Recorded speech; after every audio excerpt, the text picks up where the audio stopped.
वाऱ्यावरी कसं डोलतंय पीक, वाऱ्यावरती कसं डोलतंय पीक. पहा हा हायब्रीड उन्हाळी आहे, वाऱ्यावर कशी डोलते, कसं निसर्गाचं सानिध्य आहे, किती गडद छाया आहे, किती मस्त हे आहे, मस्त थंडगार बघा आहे, किती चांगलं आहे, आनंदी. राज ठाकरे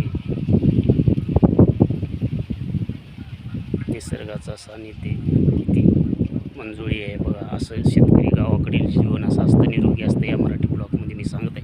कोंबड्यापर सारखं शहरात राहून, कोंडीत राहून, गरमी एशीमध्ये बसण्यापेक्षा असं निसर्गाच्या सावलीत, असं गडद निसर्गाच्या सानिध्यात पिकाच्या अशा मोकळ्या दार हवेत, जशी उबदार हवा, थंड हवा, थंडगार हवा, असे एका वृक्षाची छाया. हे बघा, हे वृक्ष कशी डोलत आहे. असं सूर्याची किरणं हे असल्या दृश्यामध्ये बसण्याचं सोडून फक्त कोंबड्यासारखं कोंडून रोगी होता. याच्यामुळं अनेक रोग होतात, अनेक रोगाला सामोरं जावं लागतं. यामुळं आयुष्य कमी होतं. त्यापेक्षा चांगलं राहणं, चांगलं वागणं खूप गरजेचं आहे.